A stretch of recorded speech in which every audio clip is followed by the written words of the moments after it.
ஹே all அஸ்ஸலாமு அலைக்கும். Welcome to my channel Tasli creating. Today நம்ம வீடியோவில் என்ன பார்க்க போகிறோம் அப்படின்னா சில்க் த்ரெட் செயின் ஸ்டிச் தான் பார்க்க போகிறோம். செயின் ஸ்டிச் வந்து சில்க் த்ரெட்டில் போடும்போது கொஞ்சம் கஷ்டமாக தான் இருக்கும். அது ஸ்டார்டிங்கில் அப்படி தான் இருக்கும். ஆனால் போடுறீங்க அப்படின்னா சரியில் போடுறத விட சில்க் த்ரெட்டில் போடுறது ரொம்பவே ஈஸியாக தெரிஞ்சிடும். நான் வந்து இன்றைக்கி நீடிலும் மாற்றிருக்கேன். நீடில் என்ன அப்படின்னா 0.45 mm தான் எடுத்திருக்கேன். இந்த நீடில் வந்து உங்களுக்கு சில்க் த்ரெட்டில் ஸ்டிச் போடுறதுக்கு ரொம்பவே ஈஸியாக இருக்கும். அதுவும் இல்லாமல் நூல் வந்து கொஞ்சம் அருகிற மாதிரி இருக்கும் சில்க் த்ரெட்டில். அதனால் நான் வந்து ஆரம்பத்திலே சொல்லியிருப்பேன் டபுள் பெல் பிராண்ட் தான் அப்படின்னு சொல்லிட்டு. அதுவே நீங்கள் வாங்கி யூஸ் பண்ணுங்கள். ஸ்டார்டிங்கில் நம்ம எப்போவுமே நாட் போட்டு போடுற மாதிரி வச்சுக்கலாம். நம்ம சரியில் எப்படி போடுவோமோ அதே மெத்தட் தான், இது மாற்றிலாம் கிடையாது. ஆனால் என்ன அப்படின்னா சில்க் த்ரெட்டை பொறுத்த வரைக்கும் கொஞ்சம் நூல் பிரிஞ்சு வர மாதிரி இருக்கும். அப்போ பிரிஞ்சு வர மாதிரி இருக்கும் போது நீங்கள் வந்து என்னென்னா அந்த ஒரு ஸ்டிச்சை மட்டும் கழட்டிட்டு மறுபடியும் முதலேருந்து போடுங்க. அப்போ உங்களுக்கு கரெக்டாக இருக்கும். பாருங்கள், நான் எப்படி போடுறேனோ அந்த மாதிரி போடுங்க. கொஞ்சம் பொறுமையாகவே பண்ணுங்கள். இப்போ ஒரு அளவுக்கு நான் 2 ஸ்டிச் போட்டிருக்கேன் பார்த்தீங்களா, அதுலேயே நூல் பிரிகிற மாதிரி எனக்கு லைட்டாக தெரியுது. அப்படி இருக்கையில் நான் என்ன பண்ணுறேன் அப்படின்னா லைட்டாக நீங்கள் வந்து க்ளூ, உங்களுடைய ஃபேப்ரிக் க்ளூ இருக்கும் தெரியுமா, அது வந்து யூஸ் பண்ணிக்கலாம். அது எப்படி யூஸ் பண்ணணுன்னாக்கா, நம்ம கீழே நூலை ரொட்டேட் பண்ணுறோம்ல, மேலே நம்ம தைக்கிற இடம் கிடையாது, கீழே ரொட்டேட் பண்ணுற அந்த இடத்துல லைட்டாக உங்களுடைய ஃபிங்கரில் க்ளூ அப்ளை பண்ணி அந்த நான் பண்ணுற மாதிரி பண்ணுங்கள். இப்படி பண்ணிவிட்டு கீழே அந்த நூலில் வச்சு நீங்கள் இது பண்ணிங்கன்னாக்கா உங்களுக்கு நூல் பிரியாமல் வரும். அதுக்காக தான் இந்த மெத்தடு. மோஸ்ட்லி நூல் பிரியாது. நான் சொல்கிற மாதிரி டபுள் பெல் பிராண்டே வாங்கிட்டீங்க அப்படின்னா, அப்படியே வராமல் உங்களுக்கு கஷ்டமாக இருந்துச்சுன்னா தான் இந்த மெத்தடு சொல்கிறேன். போட்டு லாஸ்ட்டில் எண்டு நாட் போட்டு முடிச்சிருங்க. பாருங்கள், லாஸ்ட்டில் எனக்கு நூல் பிரிகிற மாதிரி வரும். சில்க் த்ரெட்டில் கொஞ்சம் நூல் பிரிகிற மாதிரி தான் வரும். அது கொஞ்சம் கொசன்னு இருக்க மாதிரி தான் இருக்கும் ஸ்டார்டிங்கில். ஆனால் நீங்கள் கற்றுக்கிட்டிங்கன்னா அது வந்து கரெக்டாக வந்துடும். அப்புறம் நீங்கள் கற்றுக்கிட்டதுக்கப்புறம் சரியை விட உங்களுக்கு சில்க் த்ரெட் ரொம்பவே ஈஸியாக போயிடும். அப்புறம் நெக்ஸ்ட் லைனில் வந்து பால் செயினை வந்து எப்படி அப்ளை பண்ணுறது அப்படிங்கிறத பார்க்க போகிறோம். இது வந்து நம்ம அவசரத்துக்கு ஆரி ஒர்க்கில் இப்போ நம்ம ஆர்டர் எடுக்கிறோம் அப்படின்னா இந்த பால் செயின் வந்து ஸ்டிச் பண்ணி நம்ம சீக்கிரமாக அந்த ஆர்டரை முடிச்சிடலாம். அதுக்காக தான் இது ரொம்பவே ஈஸி.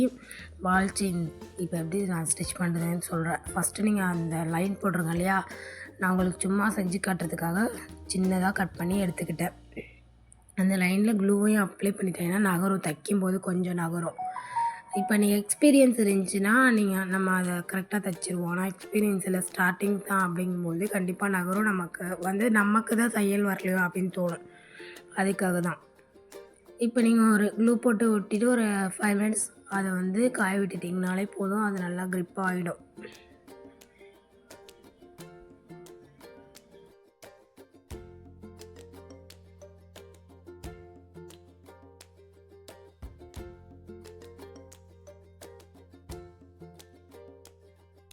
இப்போ அந்த செயின் வந்து கிளாத்தில் நல்லா ஒட்டிடுச்சு.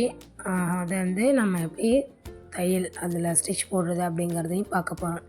இதுவுமே நம்ம வந்து சில்க் த்ரெட் வச்சு தான் பண்ண போகிறோம். சரி த்ரெட்டில் வச்சு பண்ணக்கூடாதுன்னு கிடையாது. சரி த்ரெட் வந்து கொஞ்சம் மொத்தமாக இருக்கிறதால நீங்கள் ஸ்டிச் பண்ணியிருக்கிறது தெரியும்.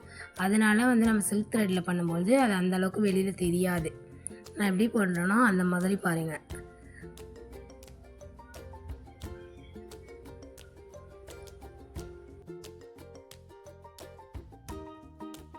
இந்த பால் செயினுமே உங்களுக்கு ரொம்ப நகர்ற மாதிரி இருந்துச்சு அப்படின்னா நீங்கள் வந்து இப்போ நான் 2 இல்லைன்னா 3 விட்டு இடையில வந்து ஒவ்வொருக்கும் தையல் போடுறேன். நீங்கள் வந்து ஒவ்வொரு பாலாக விட்டு கூட நீங்கள் வந்து போட்டுக்கலாம், உங்களுக்கு அது நகர்ற மாதிரி தெரிஞ்சிச்சுன்னா.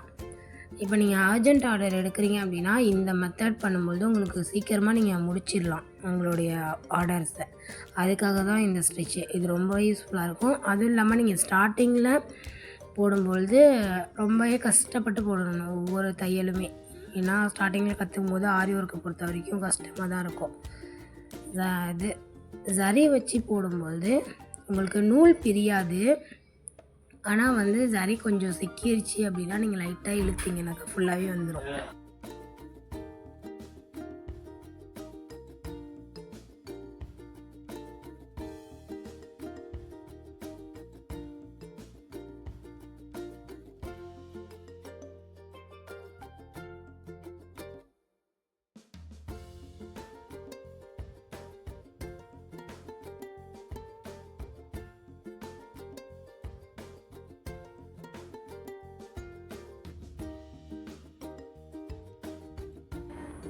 இப்போ பாருங்கள், இப்போ நம்ம வந்து இந்த ஸ்டிச்சை கம்ப்ளீட் பண்ண போகிறோம். இன்னும் கொஞ்சம் தான் இருக்குது. ஒருவேளை உங்களுக்கு இந்த மாதிரி 2, 3 பால் தள்ளி ஸ்டிச் போடுறது கஷ்டமாக இருந்துச்சு அப்படின்னா, நீங்கள் பக்கத்தில் கூட போட்டுக்கோங்க. உங்களுக்கு பெட்டராக வரும். அர்ஜென்ட் ஆர்டர் எடுக்கிறதுக்கு இந்த ஸ்டிச் வந்து ரொம்பவே யூஸ்ஃபுல்லாக இருக்கும். அப்புறம் சைட்லலாம் அந்த த்ரெட் தெரியுதுல்ல, அது வந்து நீங்கள் தனியாக ஸ்டிச் போடுறதுனால தான் அதுக்கு தெரியும். இது நீங்கள் ப்ளவுஸில் போட்டிங்க அப்படின்னா கண்டிப்பாக அது தெரியாது.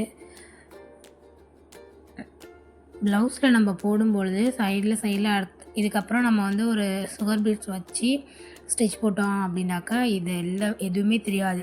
இதை நீங்கள் சரி த்ரெட்டில் ட்ரை பண்ணுங்கள். ஒன்ஸ் அதுவும் உங்களுக்கு ப்ராக்டிஸ் ஆணுச்சு அப்படின்னா அதுக்கப்புறம் நீங்கள் வந்து உங்களுடைய ப்ளவுஸ்லேயே நீங்கள் போட்டு பார்த்துடலாம். ரொம்பவே ஈஸியாக இருக்கும். வீடியோ பிடிச்சிருந்துச்சி அப்படின்னா லைக் பண்ணுங்கள், ஷேர் பண்ணுங்கள், சப்ஸ்கிரைப் பண்ணுங்கள். தேங்க்ஸ் ஃபார் வாட்சிங்.